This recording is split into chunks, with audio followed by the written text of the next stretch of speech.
have a Merry Christmas, knowing we're together. This is a Kirkendall Barrett presentation, darling. Dad is dead. There is a dog. You bought strawberries. Who do you think you are? You buy homemade bread? What are you, QAnon? What makes him happy? Not being in this movie? Not being in this movie. A lifetime of Hallmark. Well, hello, everybody. It is your favorite day of the week. It is time for another episode of A Lifetime of Hallmark, where we talk about your favorite movies on both Lifetime and the Hallmark Channel and try to make sense of them. I am Les Kirkendall Barrett. Hello, Jason Bowers. Hello, Les Kirkendall Barrett. And hello, Kurt Fitzpatrick. Hello, Les Kirkendall Barrett, and hello, Jason Bowers. Well, we are a Christmas. We're in the home stretch. Yeah. Christmas is almost here. And I was supposed to be doing this podcast on a layover in, where was I supposed to be? In like New York or something. Oh, I was just there. But We were just discussing New York. What happened is, so my husband and I decided to make an impromptu trip to France and England. Okay. Like a very last minute, very impromptu. Part of the reason why, which ties into this movie, is we actually, because, we've been trying to adopt, we are getting another kid. Oh. And so okay. This is like, if we're going to do an impromptu trip, you better do it now. Yeah.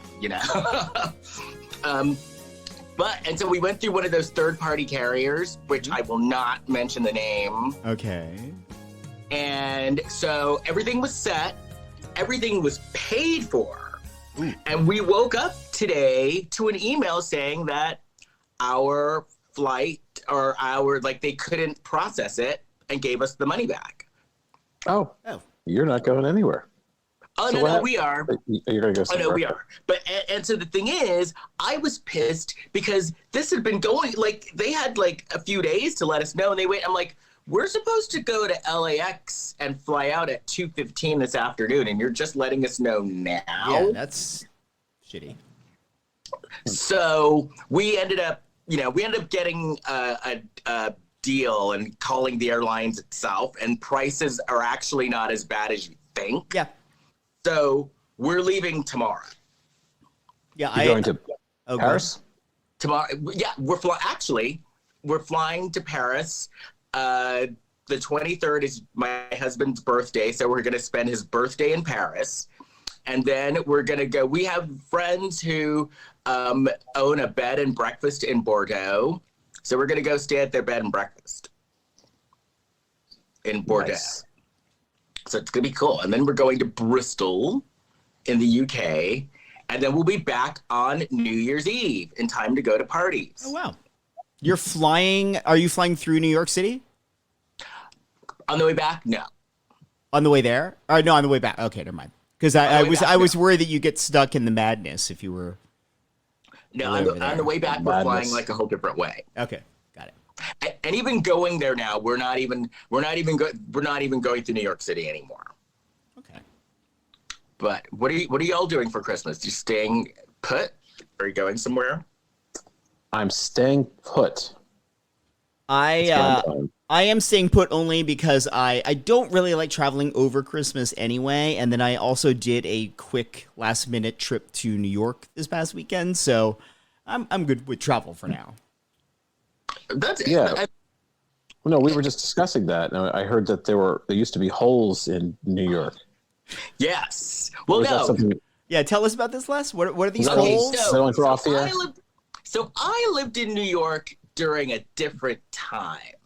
I lived in New York in the mid to late 80s, where New York was different, where 42nd Street was 42nd Street. Because now, I don't know if you all know what the Grove in LA looks like, but now Times Square, 42nd Street, that all looks like the Grove in LA. But back when I was living in New York, it was all dirty porn theaters and strip theaters.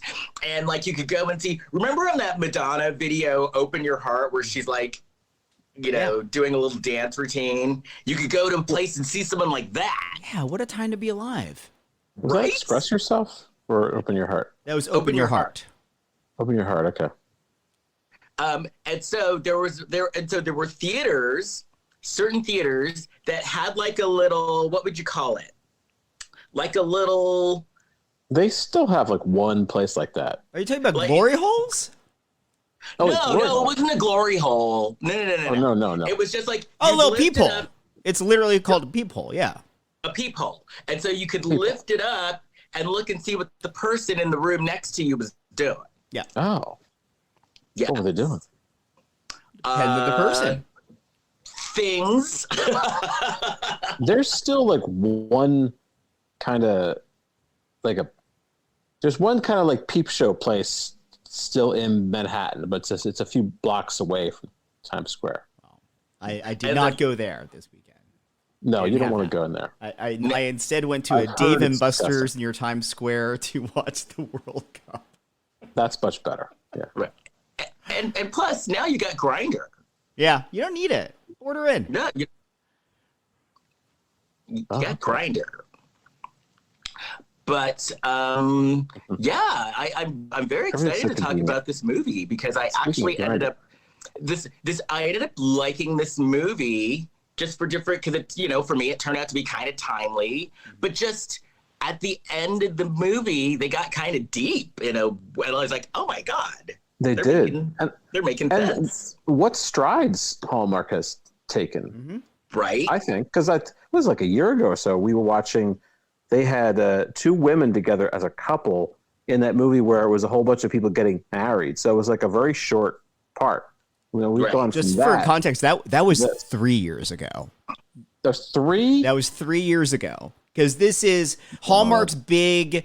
Oh, we actually have like gay characters in a movie. That was 2 years ago, and then 1 year ago they did a sequel to that movie. All of which Jonathan Bennett, who's in this one, was in. He was in all of those. Right. Well, I could tell you there's a scene in that White Lotus 2. Did you finally watch it? I did, and like Jennifer Coolidge, she hears something in the middle of the night. I hadn't seen that. I think I ended up watching that after we recorded.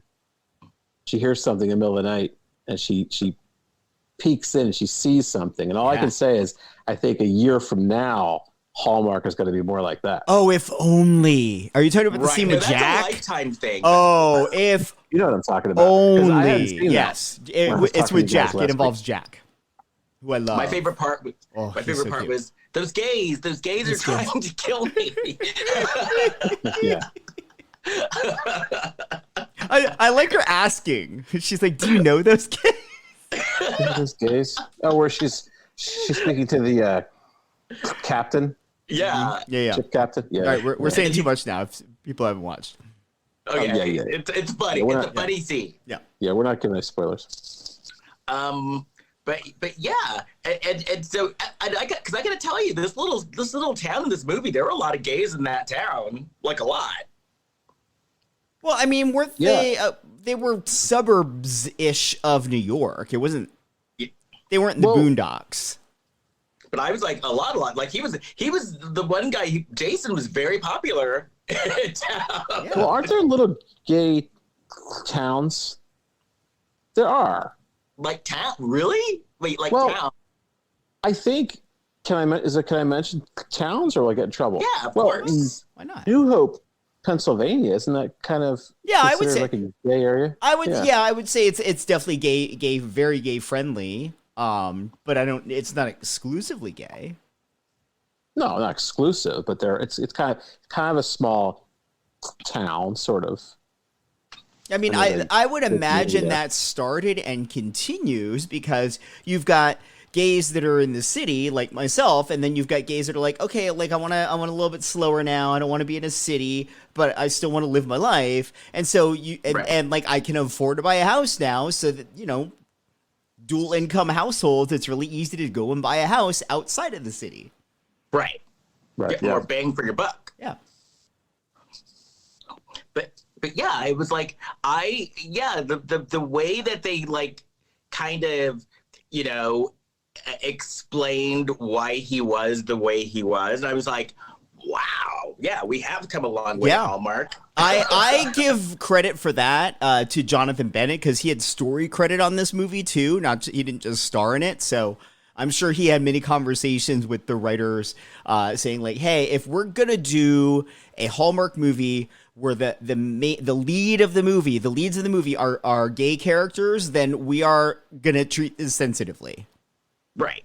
And I really enjoyed that. Yep. So good for you, Hallmark. So this has been a gradual shift, because they've definitely they've either changed their audience, or I mean, how do you think that's working out? Because this wasn't the audience that they were aiming for 5 years ago. Well, they have a new head of the network since then. And she's not even that new anymore. Yeah, now she's been there for 4 or 5 years, and the old head of the network went to go run GAC. Right. Okay. So the Hallmark has made a deliberate attempt to be more inclusive in terms of who they're showing on screen. And they didn't do it, right out of the gate. Like, there wasn't like bareback sex on screen on day one of her tenure. It's like, okay, let's sprinkle in some gay characters, but they're not the leads of the movie yet. So this is the first movie where the gay characters are the center of the movie. They have friends, like all their friends. This movie was very gay. Yeah, it should be. So there's okay. Well, I just mean, like, if you're gonna do a movie about gay characters, it wouldn't make sense that they wouldn't have other gay friends. Right, they had a lot of gay friends. Yeah, well, no, because in the other movies, because remember in the other movies, it was like they'd have maybe a friend. Well, as a straight person, I felt underrepresented. I mean, are there any movies out there with straight characters in it anymore? Yeah. You should go to GAC. You should get a telethon. No, but Les, this is the first movie where the gay characters in the Hallmark movie are the main characters. The other Hallmark movies that they've done, the gay characters were still side characters. You know what I think lit a fire under their ass? That Fran Drescher movie on Lifetime. Oh, I bet. Oh yeah. Because that to this day is one of my favorite ones. Because it's like I was like, oh wow, they out Hallmark, and they did it right. They totally did it right. No, I was actually, I wasn't expecting his monologue at the end. I mean, we'll get to that, but I scrolled back. I was like, whoa, what's he saying? This is deep stuff. So yeah. Hey. I was a little worried from the promos for the movie that they weren't going to show the kiss.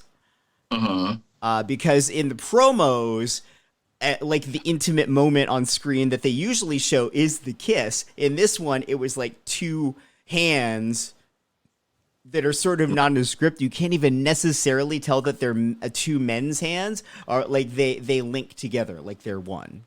Right. And another thing that I like, Hallmark has embraced divorce. Yeah. Oh, that too. Mm-hmm. There's someone who's divorced. They have embraced it. Like, look at it. So on one hand, you have, hey, Hallmark has been this brand that has been very white bread, very like cis straight people, and very, very, Christian-y. Without necessarily saying the words. And that is like a segment of the audience, and then there is literally everyone else. And Hallmark looked at the math and said, well, we'll probably keep a big chunk of those people, but if we go out after everyone else, then we can really expand this pie that we're taking pieces from. Because it wasn't like one divorce, it was like a couple of divorces. So I wonder, what do the strict, like, conservative religious people, what do they do? Like, can you move your hands away from your mouth? It sounds like you're Darth Vader. Oh, sorry. There you go. Sorry about that. So you were saying, what do the strict? What do they do? Do they run into horror when it's done? Do they read the listings ahead of time? And I can't speak for them because I am not a strict Christian person. I consider myself an atheist. I would, though, imagine that if you truly are a strict Christian and this content truly does offend you, I don't know, change the channel. You go to GAC. And if you're like bothered enough to like reach out to Hallmark and tell them it's crap, you probably weren't watching anyway. Like this is it falls in a category that I call non-controversy. It's like it's played up in the press as this big, huge thing, when in reality, like if people don't like it, they just change the channel. That's the way it works. I mean, It's true. Nobody cares. Well, could they watch? So they have that other network they could watch. There's a more like religious Hallmark. Also, there's like There's a Hallmark. billion streaming options now. You can go wherever the hell you want. And yeah, I said hell, talking about Hallmark and GAC. Hell. Right. No, just watch a log burning. In the holidays, they have that. Yeah, that's not offensive at all. I have an app on my Apple TV that'll do that. Although I just feel like those logs are suffering. It's hard for me to watch it. I just can't watch anything. No, it's all good. I'm of course. I'm happy with anything. Even that White Lotus, I was a little shocked by that. I was like, really? All right. Well, I was. Were you expecting that? Wait. That? No, I was not. No, I was a little shocked by it, but it's all right. You know? I wasn't super surprised by it, partially because we had a pretty shocking moment of a similar kind of ish nature in season 1. Oh, that's right. I'm trying to think. Oh, you talk about. Well, I don't want to say who I'm talking about. It involves the hotel manager in season 1. Oh. And another hotel employee. Oh yes. There was that. Yeah. I just motioned it for Les and Kurt for That's... those at home that have watched White Lotus season 1. I think you know what we're talking about now. No, but Jason just did he acted it out, which he crossed the line. Look, I used to I didn't cross the line. I used to do improv. I was doing some space work. Oh man, this is a really gay episode. I knew it was going to be. Well, but I didn't know we were going to cross lines. But you know what I watched okay. that wasn't gay for the first time? I had never seen Home Alone or Home Alone 2. Okay, so you've seen them both now. Yes. And what are your first impressions? Okay, I love that little Kevin beat the shit out of people. Mm-hmm. Right. I love that part. Mm-hmm. I loved Moira or Catherine O'Hara. Catherine O'Hara. She was beautiful back then. Oh yeah. Well, I mean, it's 30 plus years ago now. Because she's pretty, she's pretty now. But I was like, wow, she was stunning back then. Did you used to watch her on SCTV back in the day? I did. No, yeah. you didn't watch that. Yeah. Okay. Because I was living in Europe, and so we didn't get SCTV. Okay. So I never watched it. Jason did. I was obsessed with that like when I was a kid. Yeah.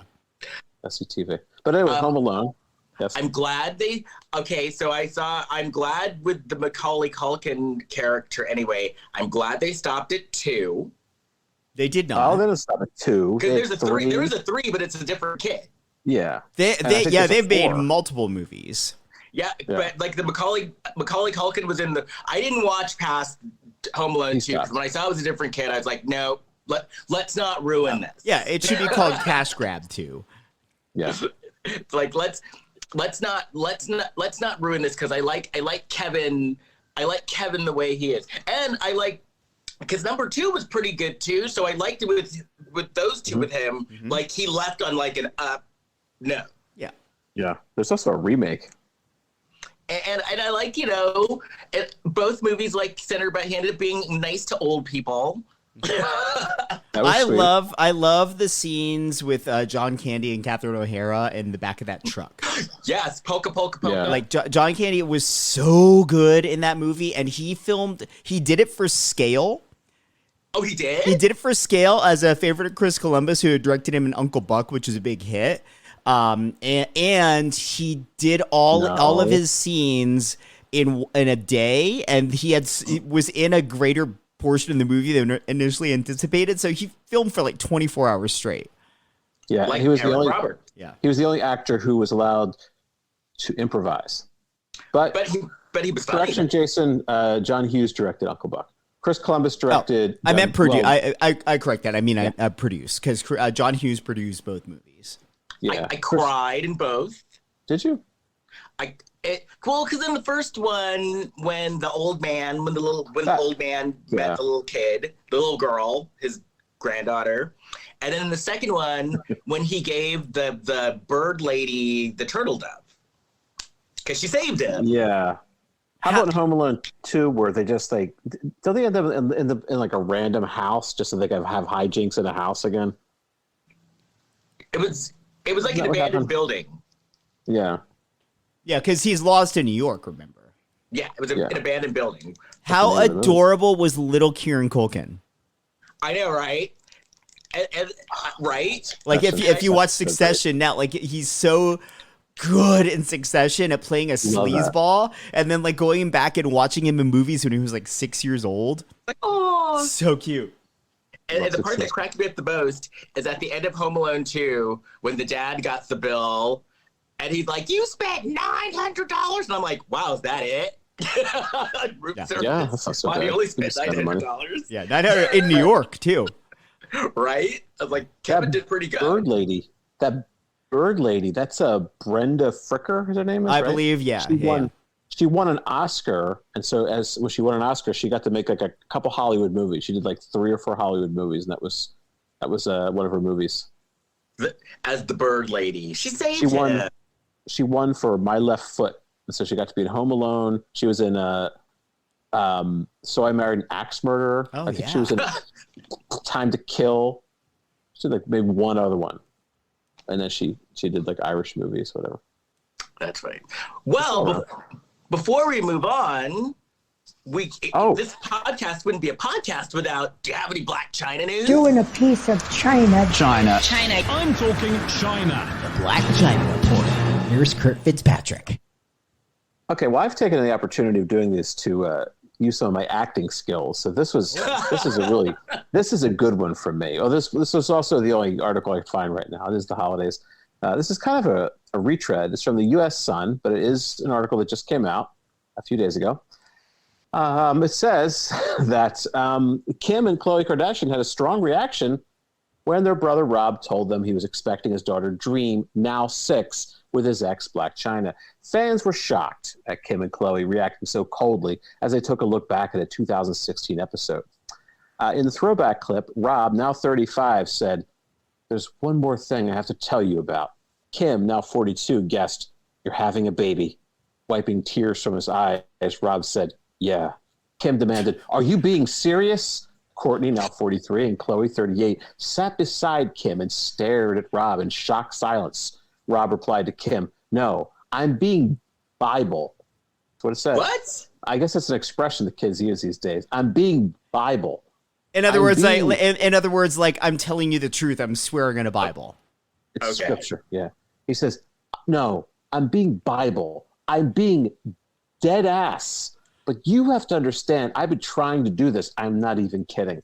As Khloe kept her head in her hands and Courtney and Kim remained silent, Rob continued to defend himself, saying, "This was like really my decision. It really wasn't hers. On Dad's grave, on everything. I'm Bible." Courtney asked, "Did you tell Mom?"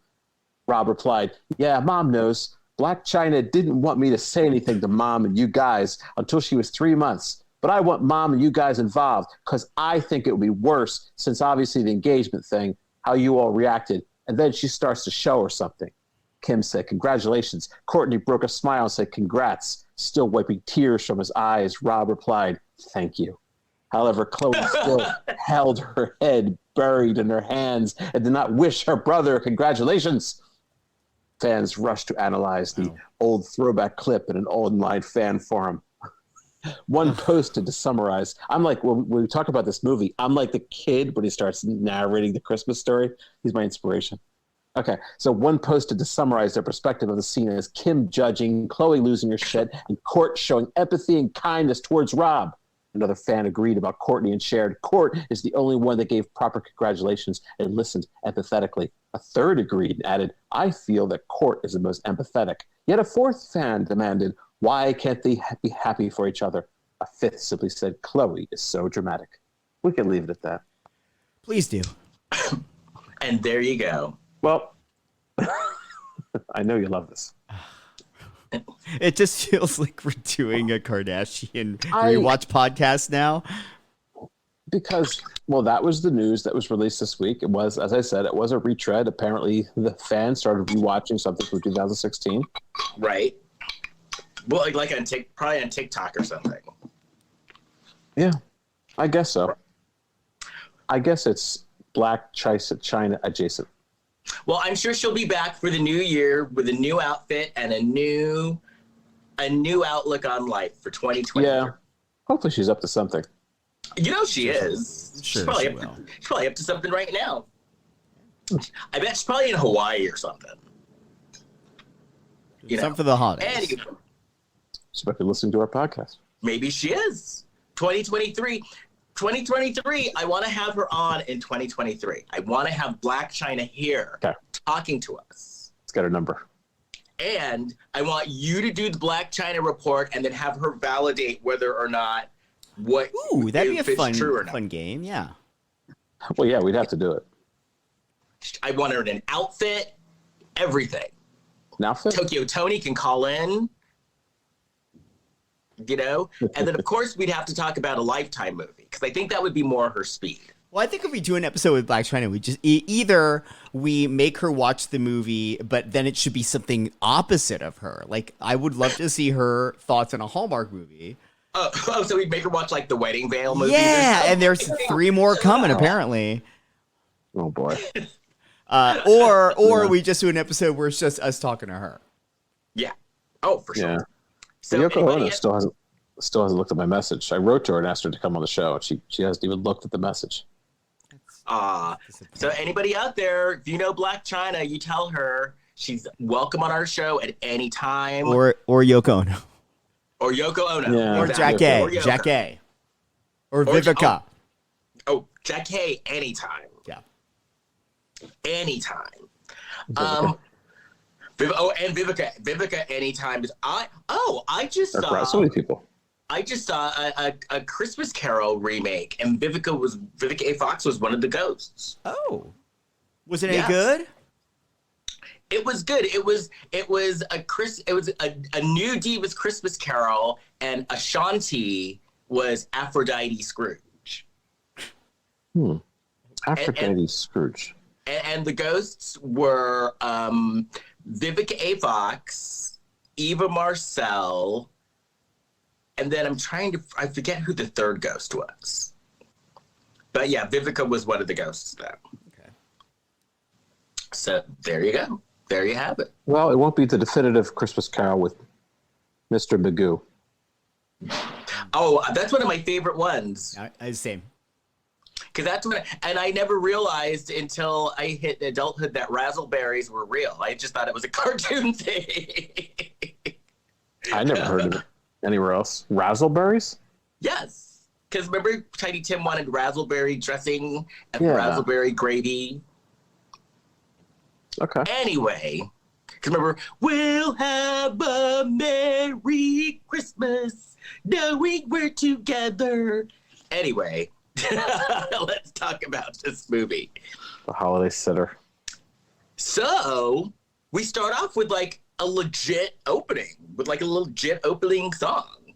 Well, of course. Just because it's about gay people, it's still going to be legit. I mean, come on. No, but I mean like a good song with like an opening. Like, sometimes Hallmark will do these openings, and this song will be something you've never heard of before, and it's bad. It's bad pop music. This was a Christmas song sung by Kristen Chenoweth.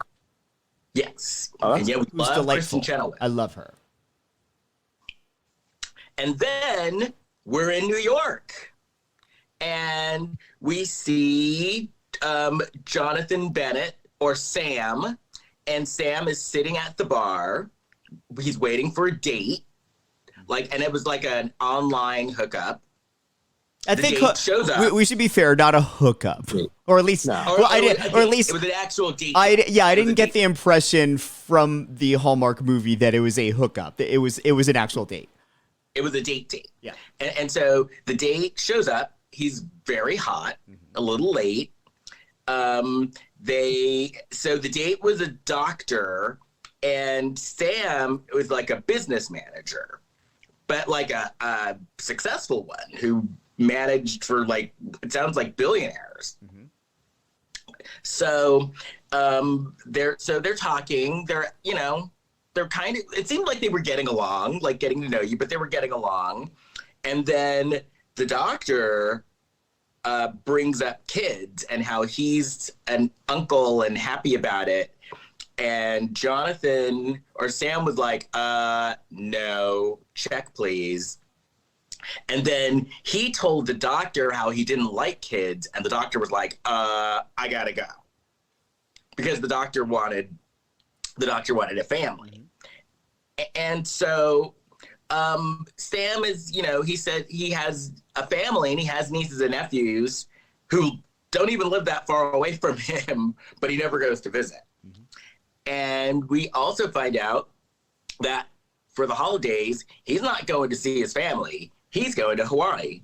Because he's normally a kind of workaholic. Yeah. He's the Hallmark hero who's busy. Yes. Because, we got to be fair. You gotta have the trope. Gay or not, someone's got to be busy. So he's busy. And then the doctor judged him for not going home for Christmas as well. A lot of people did. They were very judgy about the whole Christmas thing and not going home. Yeah. Because obnoxious. Yeah, and that I did find obnoxious. Yeah. It's rude. Some people don't want to go or travel over the holidays. I am one of them. Right. I also don't have parents that are alive anymore, so who am I going to go see? I could see my brother, but I could see him when it's not snowing. And this guy, and it wasn't like he was staying at home. He was he was going on a vacation. Yeah. That sounds, Hawaii sounds great. I'd like to be doing that. Nice and warm. Yeah, he was going on vacation, so I didn't know why they got wrinkled up their noses and got so judgy about that. Oh, I don't know. They're holding on to some kind of conservative thing there. Conservative idea. Well, I also think it's the underlying premise of this movie is ultimately you can create your own kind of family, but you can't create family if you're not around people that care about you. I think that's the thinking. True. So then we cut to this suburban neighborhood, and we see a bunch of kids playing outside. We see this very attractive guy playing with the kids. Okay, so this is a new Hallmark trope that I'm noticing. Because he gets a call, he's on the phone with his mom. It was his mom. Was his mom or his grandma? His mom. His mom. So he's on the phone with his mom, but then we see that the mom is just next door. Yeah. So that's a new Hallmark trope, I guess. She was across the street. The adult son living near the mom, and the mom calls him on the phone. She's either upstairs or next door. I think writing-wise, it's a really simple shortcut to say the family is close. Right. And so then we got money in this movie. Also, everybody in this movie is doing pretty well. Yes. Aren't they always in Hallmark movies? They never, even the people that claim that they don't have a lot, their houses are always stunning. Right. Yeah. And so his mom is talking, and we could tell right off the bat, his mom is eager for him to have kids because she's talking about adoption and stuff. And then we have our, gratuitous snowball fight, but they did it early in the movie and just got it out of the way. Well, it wasn't a romantic snowball fight, because normally it's the hero and the heroine that somebody throws the snowball, and here the two guys haven't met yet. This was assault. Okay. Yeah. So the couple, because I was a little confused about this. So was Jason the guy related to the husband in this couple? No, he was related because they said his sister. Wait, hold on. Jason. No. Jason was not related to. Okay. So the couple in this movie is Sam's sister and Sam's brother-in-law, which is the sister's husband. The brother-in-law guy happened to look like Jason, so it was a little confusing. And at the top, they were introducing a lot of characters out of the gate. I was like, I kind of needed a grid to figure it out. I finally figured it out, but it took me a minute. Yeah, because I was like, is he related? Because then especially like later on when they have the conversation about how, how come you never introduced me to him? That's when it got confusing too. Yeah. They do look a little similar. So he was just the friend. He was the neighbor. And he was the next door neighbor. Next door to his mom. He lived across from his mom, and he lived next door to Sam's sister and brother-in-law.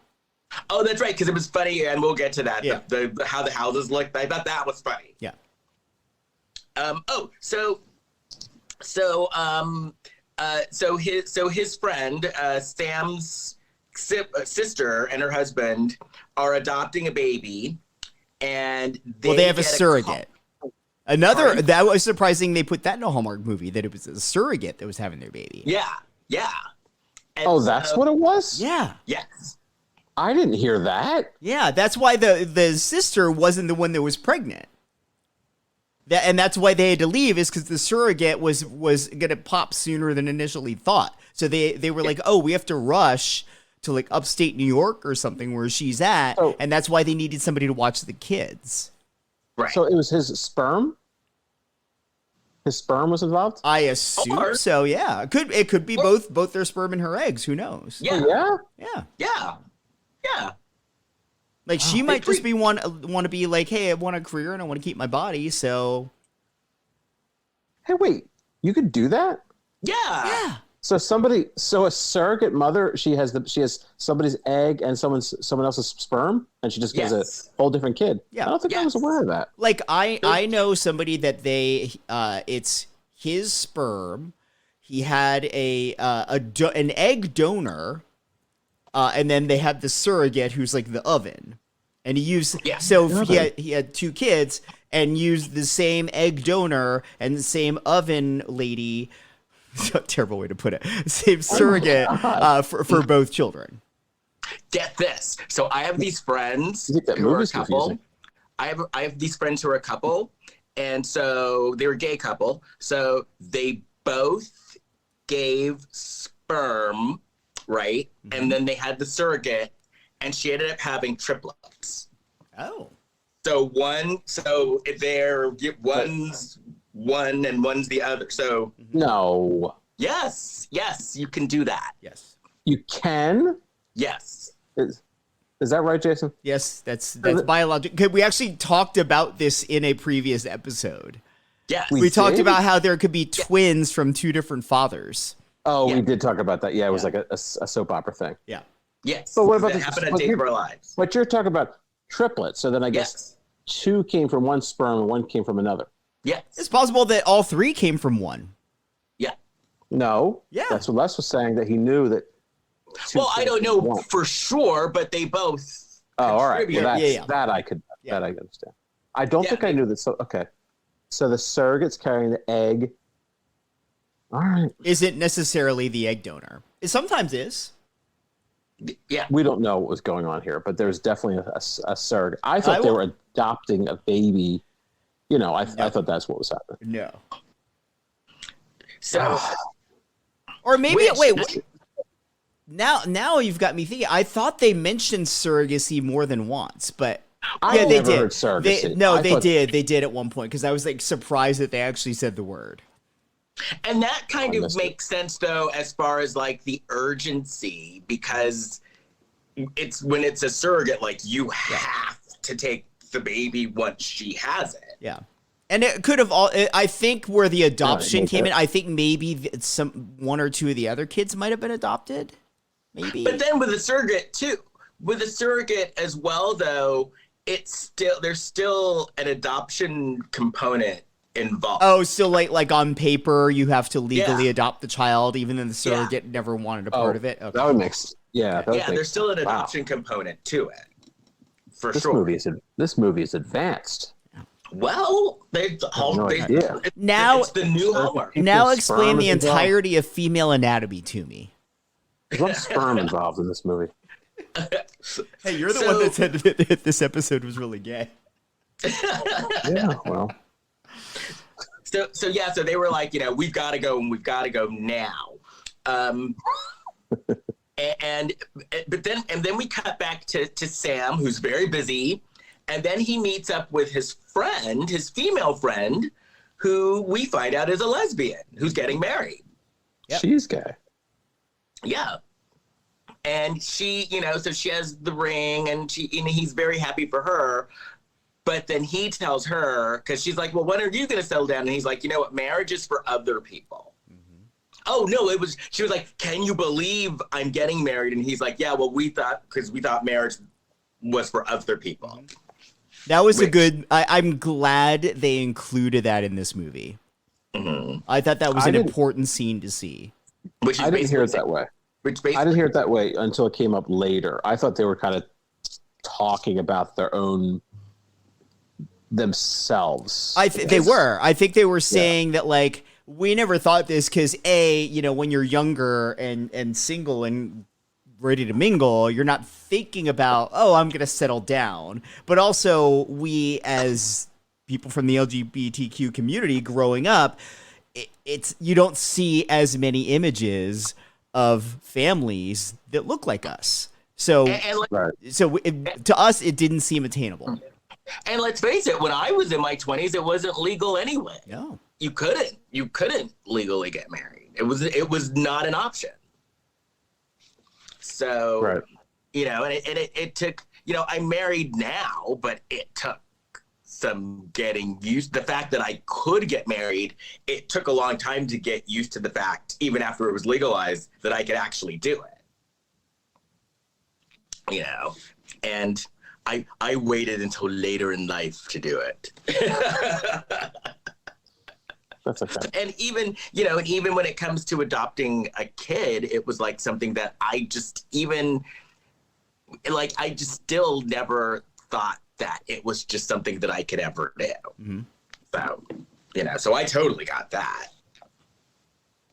And then his friend was like, his friend was like, you know what, one day you're going to meet somebody and it's going to change and you'll know. So then we find out that Sam, he dates a lot, and he never said, what did he say? He never has more than 2 dates. Yeah, she shaded him for never making it to the second date. Right. So then we go back to the neighborhood, and I realized something, because a little girl was bringing a lasagna to Jason. And what I realized is lasagna is to me what cake is to Kirk. Oh.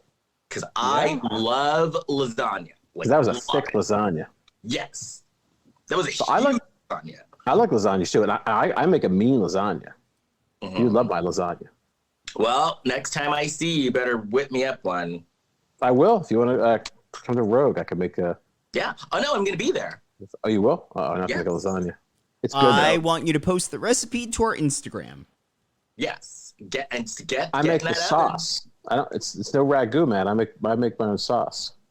Yeah. All right. Remember the recipe. So then we go back to the couple who are going to pick up their baby, and the couple's like, okay, we need to find someone to watch our kids. And so first they were like, they thought about Jason, but then they were like, well, no, because he's already fixing our nursery and doing stuff around the house. I don't want to take advantage of that. He's handy. And then they were like, well, we could ask your brother. And then she's like, well, but remember what happened last time? And they had a flashback where he literally burned the kitchen down. Where he looks like Freddie Mercury. Yeah. Oh, with a mustache. That was a disturbing mustache, actually. It was. And so then we cut to Sam. He's packing for Hawaii. His sister calls, and she asks him to babysit. And then And they I did something that is a huge pet peeve of mine in comedy trailers. You rarely actually see it in the movie, but in comedy trailers, when they want to quickly convey that emotion of what the fuck, they do a record scratch. Really, we're still doing record scratches in movies in 2022. Come on. Exactly. Well, yeah, because records anyway. How many people even have them? Right. Well, I do. Good point, Les. And then I wrote here, how dare she? I would have been, if my sister would have done that, I would have been like, no. And no's a complete sentence. I didn't even owe you an explanation. I'm going to Hawaii. She was a little bit of a bitch sometimes. She blackmails him to, help her out. And also, though, it's one thing if the tickets weren't purchased. I'm like, the tickets are purchased. I'm packing my bags. I'm leaving tomorrow. No. What I didn't understand about the premise of this movie is that these people are clearly, you spend a lot of money to go through the surrogacy process. They've spent all this money. They seem like responsible people. Why didn't you have a backup plan in place? Like, if your mom was going to be the one watching the kids, wouldn't you tell mom, hey, maybe don't do that vacation right before the baby's due? Because that's right. And this is where we find out that the parents are divorced, because they don't say that they're divorced, but they're like, mom is in Italy and dad is at his fishing cabin and he has no service. They use the D word later in the movie. They actually say it. Yeah, okay. Yeah, they say it about a couple. Yeah. Oh, yeah, because the one, Jason's brother. But yeah, it's like, so what was she, so I didn't get what she was black. She's like, I'm pulling my Calvin card.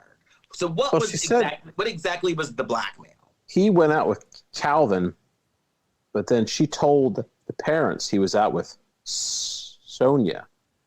Well, why isn't he even blackmail anymore? He's out. He's out. Well, it was something from like back in the day that she lied for him. She did him a big favor back then. And this is actually kind of a nod to like being young and gay and not wanting people to know about it. He was lying about the fact that he was with a guy instead of with a girl. But it's kind of a moot point now, though. Well, depends on what he's adult and he's 40 and out. Plus, she'd be admitting that she was a liar. Well, she probably lied about not having sex, too. And look at her now. She's having kids. But she didn't have sex to have those kids, though. True. Oh, so then she tells him that it'll only take 2 days. So basically, he ended up just postponing his trip then. Another thing I questioned, I don't know why it took me this point in the movie to question this, but why can't the kids go with them to upstate New York? Good question. Like, they can travel with their parents for the delivery of this baby. They don't need to be in the delivery room while it happens, but they can go. I can answer that. Okay. They don't want to be with the kids. They don't want to be with the kids. They don't want to, but you know what? Kids. They chose to have a third, and nobody else is available to watch them. So you know what? That's their problem. Right. They can afford a nanny. They can afford Mrs. Doubtfire. They're going to do whatever they can to get away from those kids. Yet they're having more. Your logic is flawed. No, it's not. Well, the one little girl was kind of annoying, though. It's on point. I don't mind I didn't mind those kids. I didn't mind either. I like the older kid because he was like going through it, but the younger one was kind of annoying with her mosquito net bed. Wasn't there a dog in the house too? These people have a lot of responsibilities they're shirking. That's what I'm saying. Right. But they actively took on the responsibilities and are adding more to the pile.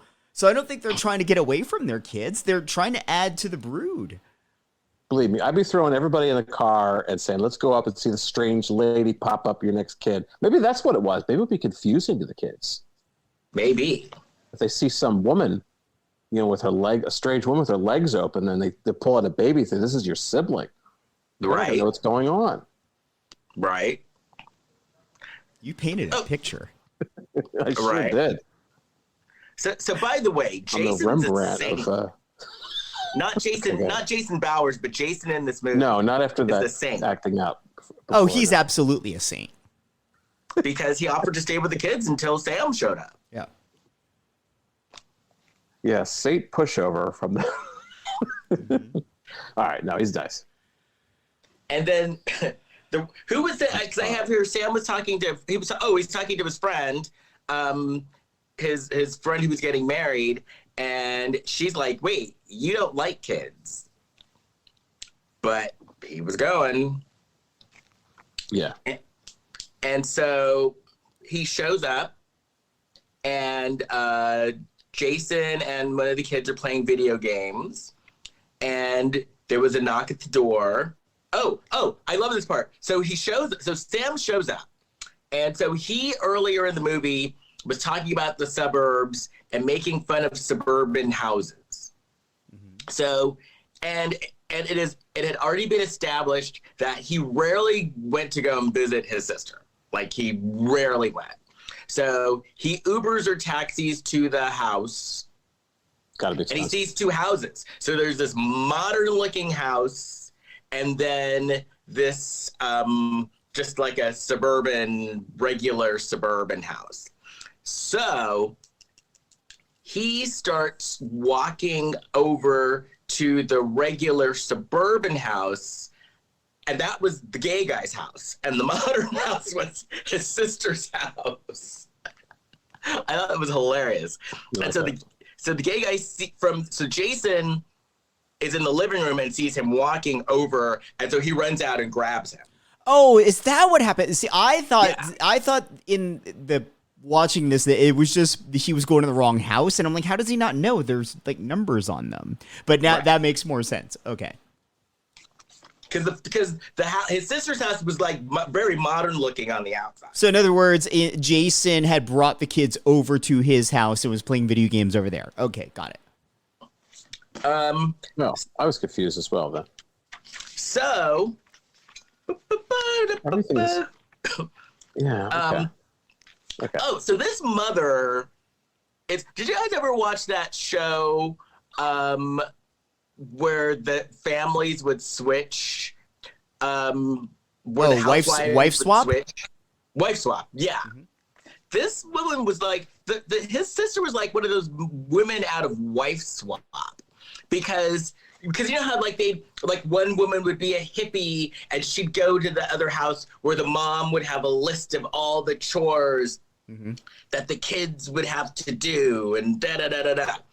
This woman had this schedule that just sounded annoying as hell for these kids. Yeah. Stringent. But the fact that she was so organized and put this together again tells me, why didn't they have a plan B? For who was going to watch the kids when they were having the other baby? And it continues to support my theory. She did not want to spend time with his kids. She wanted a break. Because she should have like a nanny on speed dial, or even Jason's mom. Yeah, a lot of options. Yeah, because you had Jason next door and you had Jason's mom across the street. They could have easily both helped out. Right. And what I wrote here too, because Sam, if I was Sam, I would have been so pissed if I got to my sister's house and there's someone else there watching them, right? Because I'd be like, so you could have asked Jason to watch them the whole time and not guilt me into like switching my vacation when you actually had someone that could have watched them. You know? That's what I think. Yeah. I guess I'd be pissed too. Or, again, you could take the kids with you to upstate New York. I want to take those damn kids. I'm telling you. And it's so funny because Sam was like, where are the kids? It's so early. Not in upstate New York. Mm-hmm. So they go to this Christmas market, and Jason is actually helping Sam with the kids. And so I guess initially Sam didn't realize Jason was gay until he sees Jason talking to his friends who were this gay couple. So, Did you jump ahead? Yeah, you skipped ahead. There's a. Oh, sorry, what did I miss? Well, first of all, it's 3 days until Christmas now. The first ordeal is that Sam tries to make pancakes. Yeah. Is that what he tries to? Oh, no, he's going to order pancakes. Oh, yeah, he was But given this the is when- restaurant to order them from. Yeah, he's going to order stuff. But this is when Jason comes in and he talks to him. So Sam offers him $100 just to make the pancakes. Yeah, because the restaurant was closed. They're no longer in business because they've got to be vegan pancakes, which sounds disgusting. That sounds so awful. Yeah. I was a vegan, and that still sounds awful. Oh, so he says, okay, Rosie knee loafers. Gets referenced. You know what I'm talking about? No. Well, Jason says something about Sam's loafers. Oh, there is a moment where he Rosie knee. Is that in this scene or is that later? That's here. Yeah, they're basically like going over the schedule, and as one of them is leaving, he says something about you have some batter or whatever on your, and he references the brand name of the loafers, and then there's this knowing look of like, oh, she gay. She gay. Mm-hmm. Okay. Now they're at the Christmas market. And he sees him talking to his friends, and he's like, because the friends were, Yeah. obvious. Is this where we find out that we found out Jason had been living in Los Angeles looking for the right guy, which no one moves to LA for that. Nobody. I'm like, literally, no, and I love LA, but No. nobody moves to LA to find the right guy. no, you leave LA. No, there's no right guys in LA or what? I'm not saying that there aren't right guys here, but the perception is, oh, you're not going to find true love here. You need to leave LA to find it. Right. Where do you No, go? I'm married and I met my husband here. But yeah. It's like you moved to LA for true love? Okay. It's ambitious. um I like they're playing a game where they're throwing rings, and Sam is like ridiculously bad at throwing up in the air and all that. That was me. It was mean. No, that was me. That scene, that was me. Oh, it was you. Playing ring toss. The woman working at the ring toss thing is not allowed to say anything. I guess she was an extra, and they gave her a little upgrade, but she couldn't speak. If she spoke, Right. they'd have to pay her like 3 times as much. But she was like very expressive. Like the words wanted to come out of her mouth. Yeah. Maybe she was a mime. That's acting, Kurt. I'm gonna sneeze, but I'm trying to put the microphone on mute so I don't the sneeze isn't heard. No, it passed. It passed. Okay. I'll be giving updates as they go along. So. Oh, so the sister called. So the sister was getting on my nerves at this point. Because the sister called. So Sam and Jason had actually taken the kids to the Christmas market, and then the little boy, Miles, had an audition. So Jason was taking him to the audition. So they had it under control. Yeah. And were doing a good job, actually. And the sister called, and the sister's pissed that they're at the Christmas mart. And it's like, what are you pissed for? Why are you? Oh, it was super mad? rude of her, but They're I taking care of her think kids. I think this beat was to illustrate that, oh, Sam and Jason can figure out parenting by working together. Right. Because they're doing a good I job. think she was. I think she was concerned about what was he auditioning for, like a school pageant. photo shoot with Larry Clark or.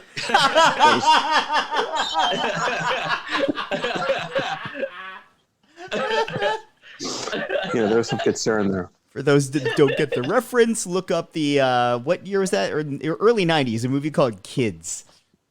Yeah, he was a photographer before that. Chloe Sevigny was in a young Chloe Sevigny. So Sam's talking to his sister, and he's like, okay, so how come you never told me that you had a hot neighbor who was nice? Mm-hmm. And the sister was like, well, no, I was going to introduce you, but then I realized that you two want different things. And she was kind of judgy about it, the way she said it. She's like, he wants a family, and you don't.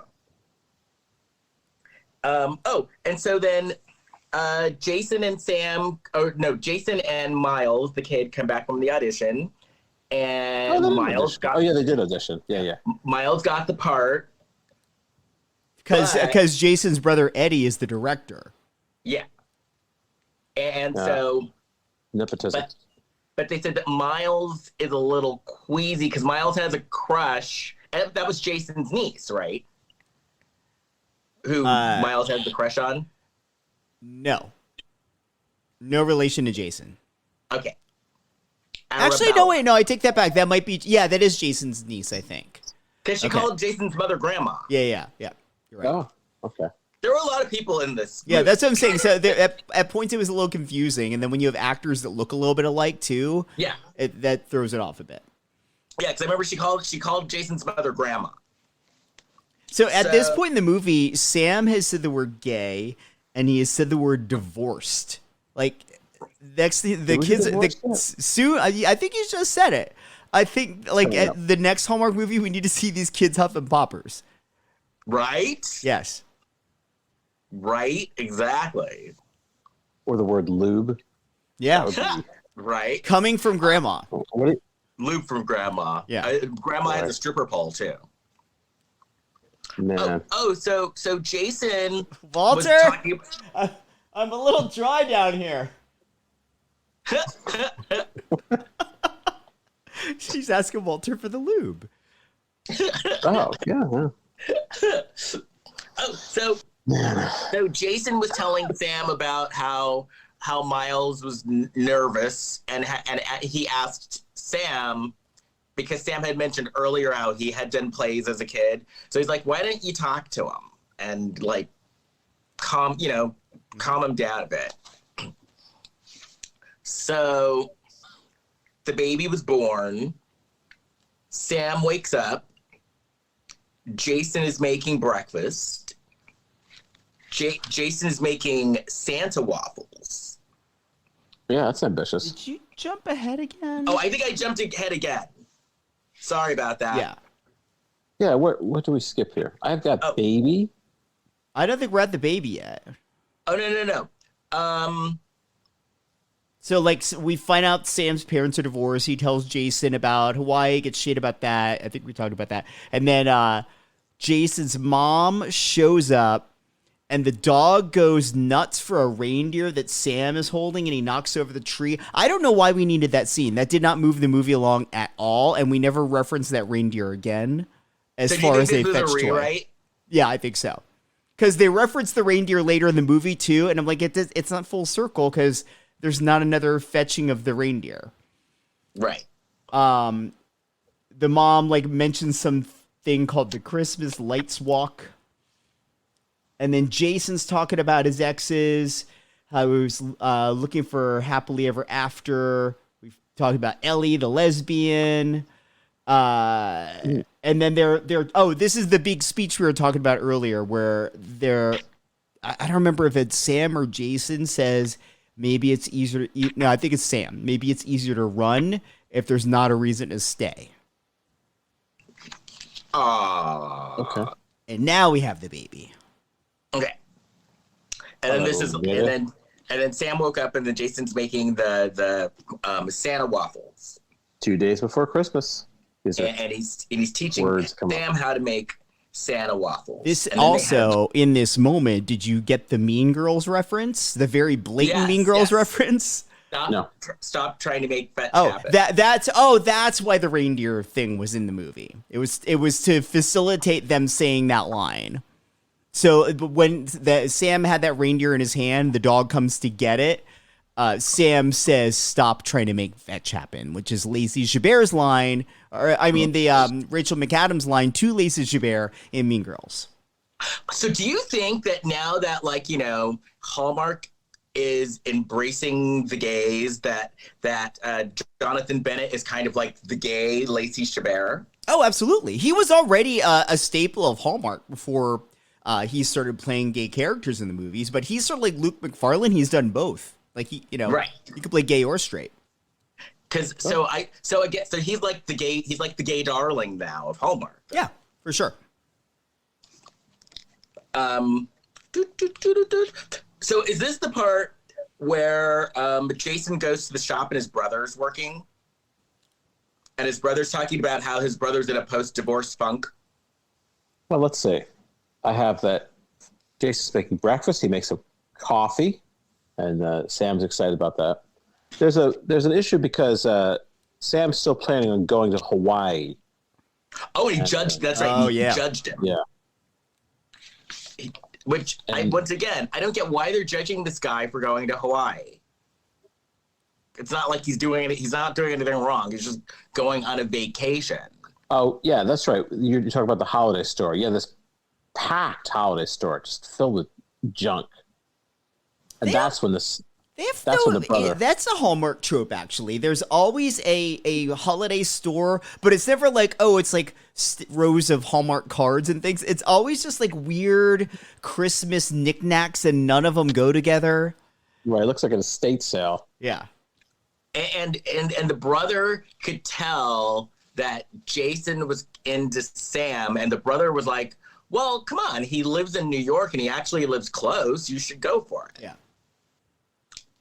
That's And because he's divorced. I thought his wife died. That's usually what happens in these movies. not anymore. They're divorced.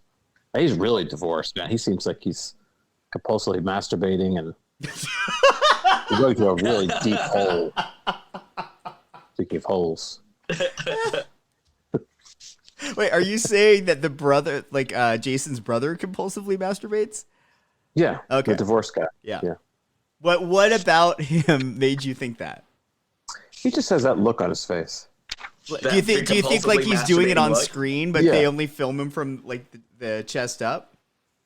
No, I just get Like, that. did he vibe have that from look him. like, oh, yeah. Like I'm sticking my head up and kind of like huffing? More like the that look kinda that look? you're kind of tired from all that.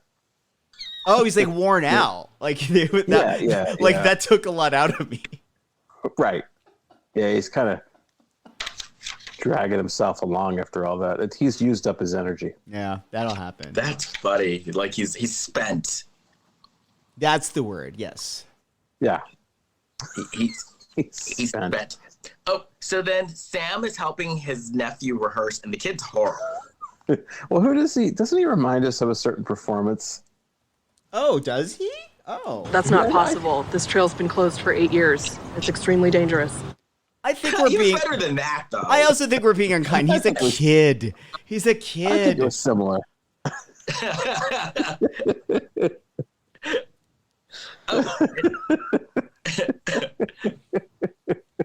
And then we find out that Sam had taken speech classes because he was shy when he took speech classes in college because he was shy when he was in high school. So then the sister, oh no, Sam calls Jason about the baby, right?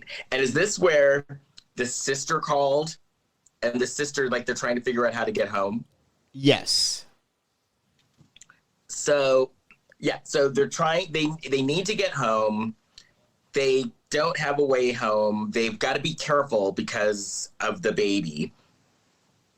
And the kids want the parents to get back in time for Christmas. So they're trying to figure out what to do, and because there's a snowstorm, and they're like, well, what about Dad? But Dad is at his fishing cabin with no service. You know, Dad's living the life. You can't even reach Dad. No. He's just fishing and Enjoying In the life cab. while everybody has to pick up the Good slack. for dad.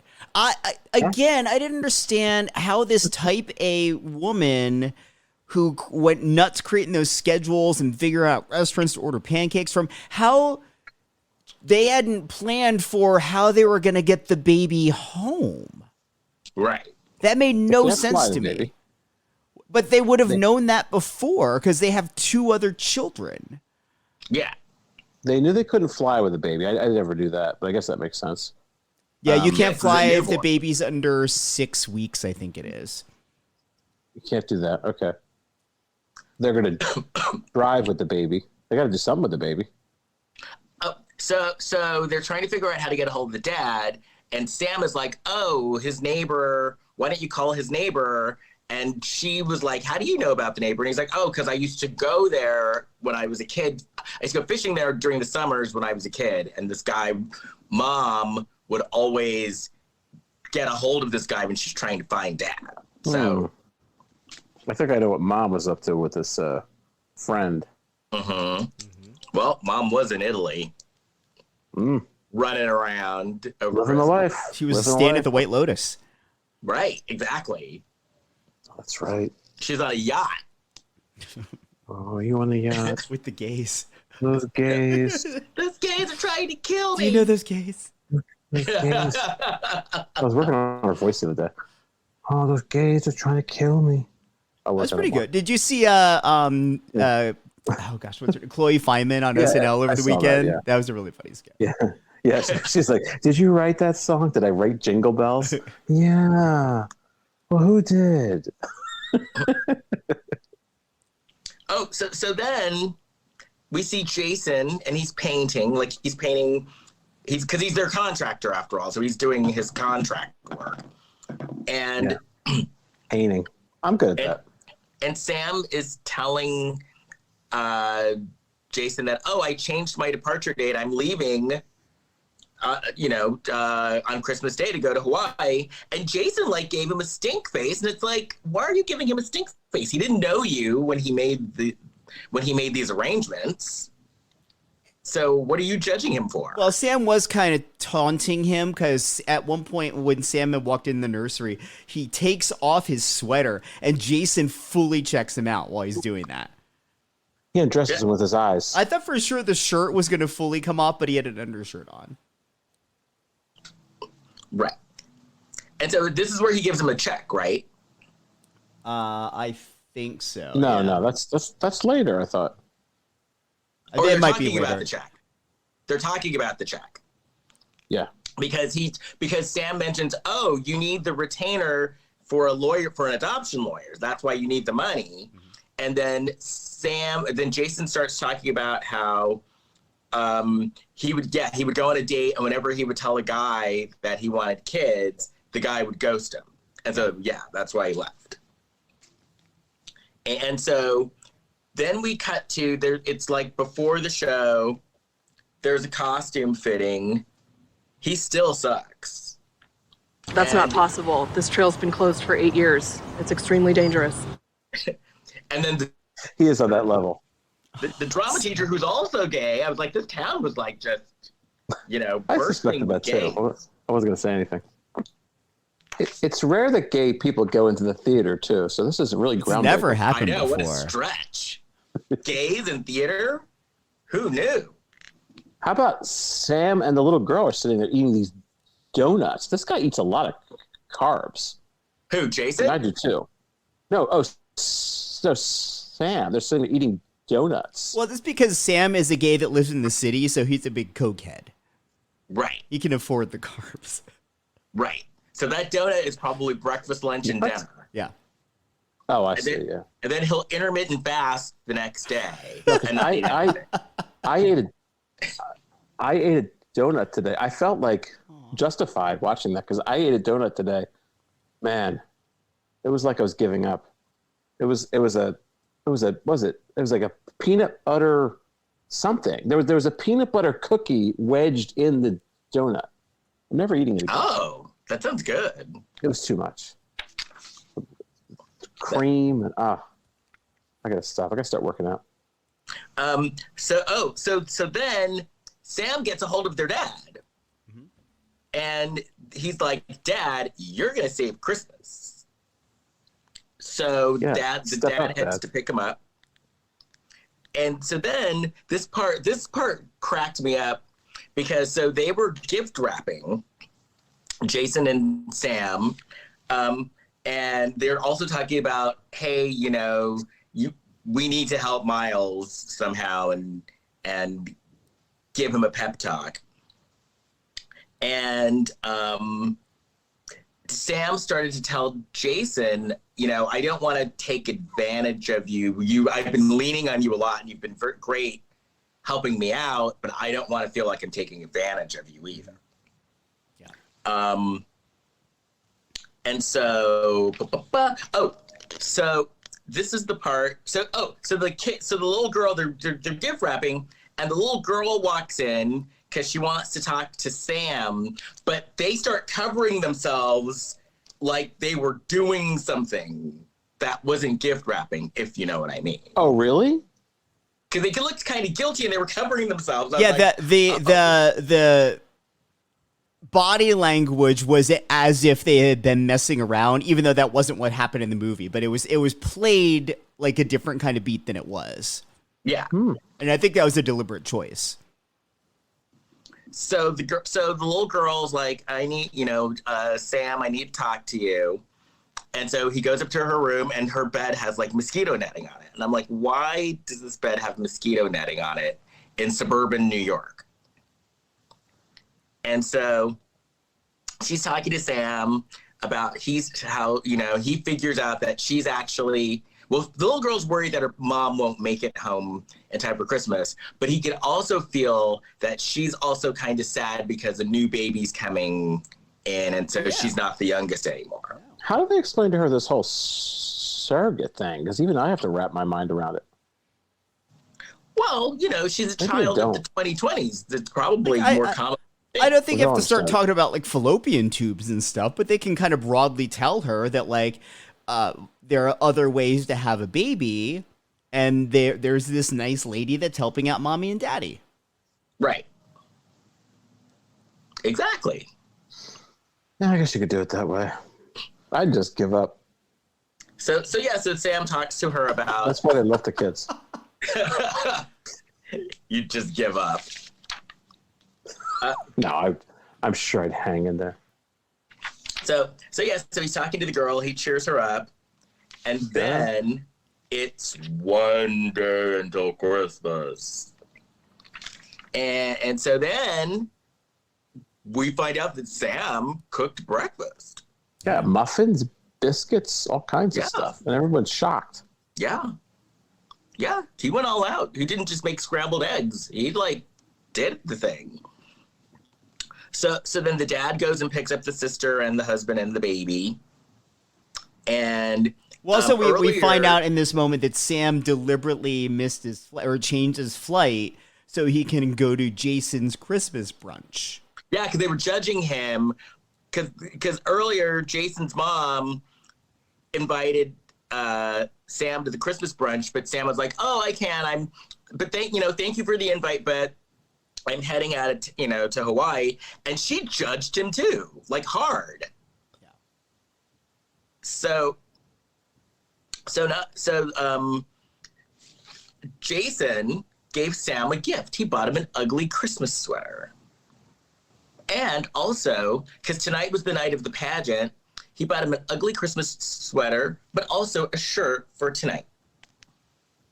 And then the little girl who was sleeping under mosquito netting, she made Christmas stockings, and she even made a Christmas stocking for the little baby, and she put baby sister on it because she didn't know the name yet. Why was there mosquito netting? I mean, there are going to be mosquitoes there, but not in the winter. Right. But that's also like a decorative thing that you do in certain kids' rooms.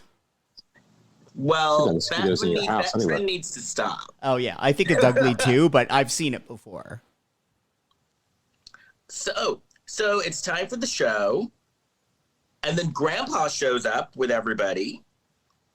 And he saved the day. Didn't he cockblock a kiss between Jason and Sam? Oh, that's right. Yeah, they were going to kiss. And then, Grandpa cockblocked.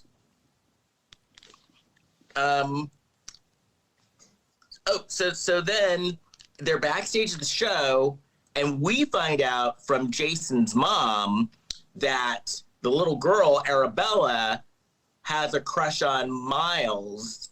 Ooh. And so... And we found out earlier in the movie that Miles had a crush on her. And that's why he was nervous, and that's why he was sucking, because it was his nerves, because she was there. Yeah. Sucking on stage, not... Right. No, So... it's a kid. Yeah, okay. So they were like, hey, you don't need to be nervous. Arabella likes you too. Yeah, but Arabella's dad is a chronic masturbator. Like, nobody wins here. Right. Oh, And how could you lose? And then Sam gives him a really good pep talk, and Miles does a good job. As you were saying, Sam gives him a really good. You happen to be moving her hand back and forth next to your face. It made it look you were motioning like he gave Sam a handy. Or Sam.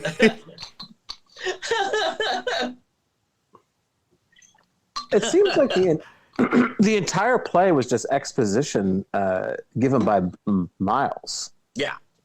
Yeah. And It sounded like this. That's not possible. This trail's been closed for 8 years. It's extremely dangerous. basically. That's my favorite Christmas story.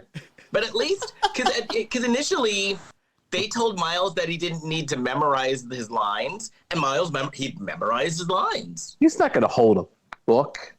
That's unprofessional. I've seen it happen before, and so have you. Well, see, he learned some good techniques from the director, Arabella's dad, Jason's brother, because if you want to be able to chronically masturbate, you need to learn your lines so you don't have to hold the script in your hand. Right. Your hands would be free. Yeah. Gotta be hands free. Now, Les, when you talk about people who hold their scripts, Yes. not when they're playing a role and acting with other people. Well, I think either way, it's the same thing. I did it in a story. There's a storytelling show where I read. Yeah. But that's You could do different. that. That's a one story. It's not like Not a script. Yeah. Right. The only time it's appropriate to hold a script when you're acting on stage is if it does staged reading. Right.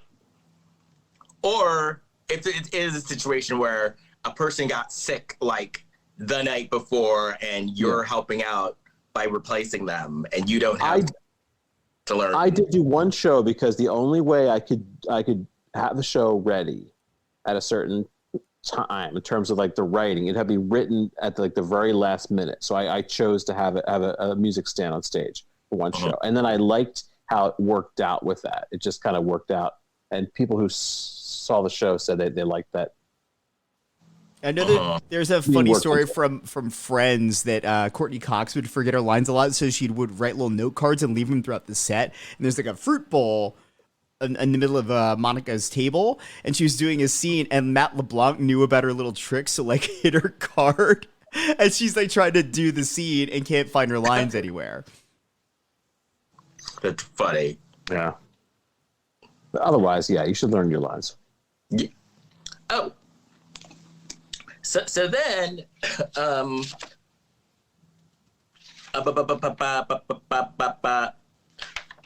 where am I? Well, now the play's over. The guys talk to the kids I have here. Then there's Christmas Eve. Is that when Sam had paid Jason and Jason was kind of weird about getting the check? Is that where it happens?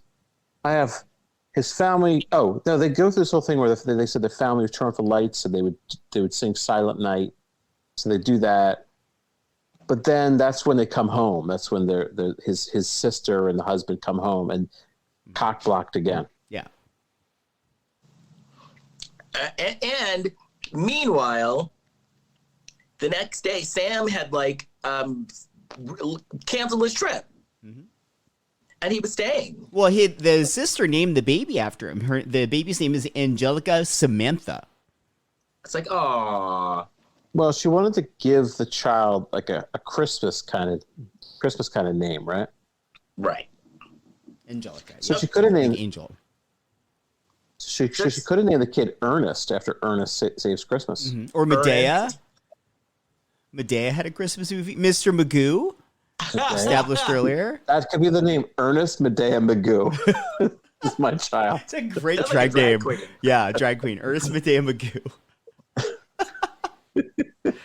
So Jason was being a little dickish for a second because Sam sends him a text, and then Jason doesn't text back. Can I back up to Ernest for a second? Because I just remember something really I remember funny. the story, but go ahead. Maybe I've told it out here before. Yeah, you've told it. Let's hear it Back again. when I was straight, I had a girlfriend, and we went to see that movie, and we like made out for the entire movie during Ernest Saves Christmas. Yes. Ernest Saves Christmas. But he was a dick because you know what I like about these shows now is they show the 3 dots. Yes. Somebody's writing. Yeah, so he sent him a text and then he saw the 3 dots and then nothing. And then Jason and so then Jason gave the check. He gave the check. He put the check in the stocking, right? Mm-hmm. Yeah, so he's being all butthurt and acting all insulted and being a dick because that was their agreement and Sam was just honoring their agreement. Can He we felt like a retire the phrase butthurt?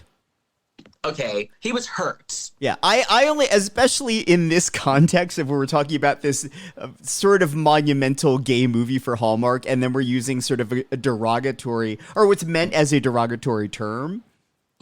Okay, so he was hurt and being dickish about it. Yes. Because they had an agreement. Sam honored the agreement. Mm-hmm. There was nothing wrong with that. Yeah. But he felt like a whore. Like he was paid for his affections. But they didn't do anything. And he was. They see, didn't. in fact, he's mad because he wasn't butthurt. Right.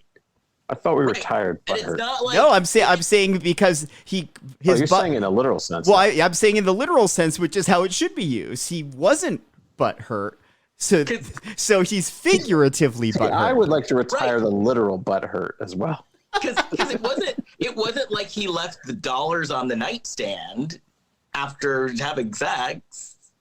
He just gave him a check, which he was supposed to do. Yeah, they gave him a little extra too. There's a little something extra.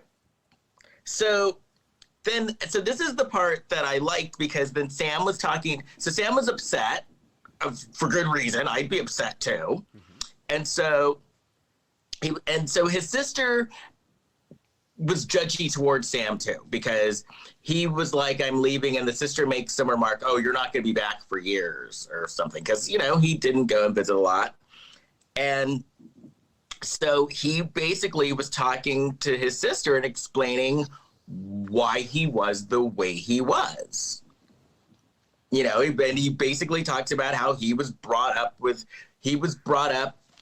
dealing with homophobia, and he was always taught, you can't have a family. You can't get married. You can't, live a life that you want. And so he just kind of stopped trying because of those messages that he got, which made perfect sense because I was the same way for years. But meeting Jason meeting Jason and helping with the kids and leading that life made him feel different about everything. So meanwhile, Jason his brother is like, his divorced brother, the masturbator, is like telling him off. I love that this narrative is stuck, by the way. because Jason's bitching about how Sam gave him a check, and the brother's like, wait a minute, that was your agreement. He honored his agreement. Yeah. You need to get your shit together and chill out. Yeah. Because he's being a good guy, and he was doing what he said he was going to do. You can't judge him for that. You're being a dick about it, and speaking of dicks, I need to touch mine right now. Right. I'll be right back. He doesn't even leave the room. He doesn't even leave the room. He's like, stand by. Hopefully some of me will rub off on you, he said. I have a firm grasp on how the world works. So then So Jason's like, oh my gosh, you're right. I'm going to go to the train station and tell him that I was a dick and tell him that I want to be with him. Meanwhile, Sam is like, oh, I'm going to go over to Jason's house and tell him that I love him and that I want to be with him. And so Sam goes over to the house and Jason runs out of the house because he was going to run to the train station, and they see each other and they, I like this part because Jason's like, you want to have brunch with my family and then dinner with me? Coffee, tea, or me. Then they kiss, and then you find out like both families are watching and they start yelling. They start cheering. Yeah. But the yelling coming from Jason's brother was yelling for another reason. Yes. Yeah. Actually, he was excited that his whole family ran out of the house. He finally got some me time. He's like, I'm going to go lock that bathroom door. Opportunity knocks. He doesn't need privacy. He's doing this 24/7. He's got to at least get to. He has mastered the science of doing it in motion. That's funny. I'm just looking for my keys in my pocket. Leave me alone. He's like, I just went for a 5-mile run and I didn't stop. Poor guy. But I liked the ending though. I liked it with the families cheering. There's like 100 people on the street cheering. Yeah, well, past 1,000. There was like Ben-Hur. Basically the neighborhood was pretty much that entire family. I like that for two reasons. Because we end this Hallmark movie with the Hallmark kiss, but it's two guys, right? But also, I think just from a what's the word? Can't think of the word. Logistical. Not logistical. From a. thematic. Basically showing thematic standpoint of view, the showing the entire town cheering on this same-sex relationship, it was a metaphor. It was for the audience to see like, hey, let's all just gather around the concept of love. Right. And nice. And there's nothing wrong with it. And I always love in these movies when the parents are like it's no big deal. Yeah. Because it is no big deal. Yeah. But I like that they show the parents like, whatever, it's a dude, so what? Yeah. And that the parents are like rooting for them to get together. Just in general, I am glad that we are at a point with content featuring same-sex couples where the storyline doesn't solely have to be like getting other people on board with the idea of these people being gay. It's like they already know you're gay. They don't care. So that's not the story anymore. Right. And because I love this one,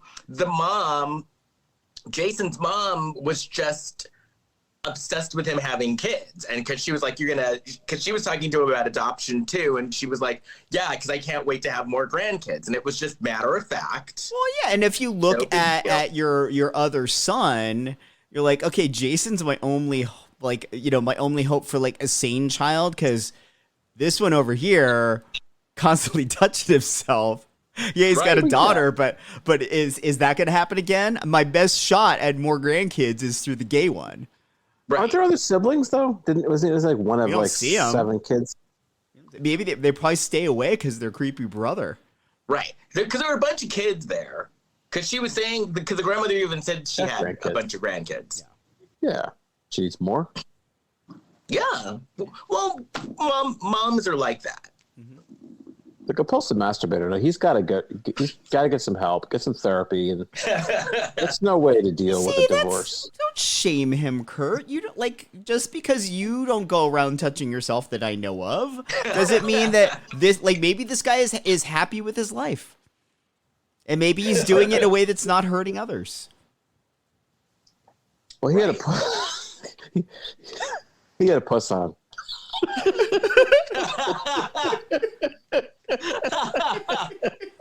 So I doubt that. Oh man, how many times do you have that opportunity to say he had a puss on? What a joy! This is my Christmas present. God. That was wonderful. Anyway, That's not possible. this is our last podcast until after Christmas. We got some Christmas movies in. Because no, this isn't our last podcast of the year, but just Christmas is in like a couple of days. Always do more after. We haven't actually. Oh, no, we didn't we're watch totally any holiday movies from Lifetime this year. No, and Meredith has a movie on Peacock. She's in a movie on Peacock? Yeah. Yeah, I was thinking That's that too. I was thinking, and I think what threw us off is we did the Netflix one, and I think that kind of threw us off. Yeah. But no, I definitely want to watch more. No, I'm not done yet. I'm just done until Christmas, which is in what? 3 days. Yeah, as of recording this, like 4 days away. Yeah. Is Meredith branching out then? She's in a Peacock movie? She's done more than just Lifetime. Yeah. She's in Lifetime movies. She's been in Hallmark movies in the past. Yeah, she's in Hallmark movies. Okay. Yeah, I think that Lifetime is just like her, main, like. Yeah, she's done enough movies with them where she probably doesn't even really have to audition anymore. They call her and they know that she's going to be reliable. Yeah, Lifetime, I think basically with that, I think she just worked her way up the ranks. And so she's one of their go-to people. We should say for our audience, we're talking about actress Meredith Thomas. Yes. Who's a Right. And I think especially with Vivica A. Fox at this point, I think, Vivica A. Fox is just like, oh, hey, Meredith, you want to do, there's a role for you if you want it. Yeah. I'm sure it's like that, pretty much. So, actually, well, I guess the next time we'll be doing a podcast, I'll be calling you from France. Oui. exciting. Oui. Well, can people go on social media and follow your exploits? They sure can. You can either find me on Facebook at Les Kirkendall Barrett. You can find me on Insta at Kirkendall, or you could go to my website, which is leskirkendallbarrett.com. Jason. Please rate and review us on whatever podcasting platform you listen to us on. Give us 5 stars. It helps more people find the show. You can find all of us on Instagram and Facebook at Lifetime of Hallmark Podcast. And you can find me on Facebook, Instagram, and Twitter at Big Shot Jason. Kurt. Well, I'm at kurtfitzpatrick.com, and I'll be doing some things. I'll be doing the Rogue Festival in Fresno with my show, The Jester of All Maladies, in early March. And I'll be doing some more movie podcasts in the new year. That's lined up. That's about it for now.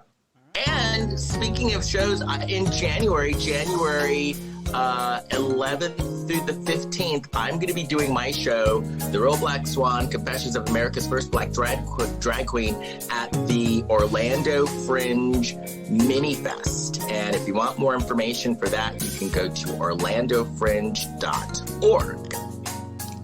And happy holidays, gentlemen. Happy holidays. And everyone else. Happy holidays. Have fun, be safe, get into trouble, and I'll see y'all soon. Bye. Bye. Bye.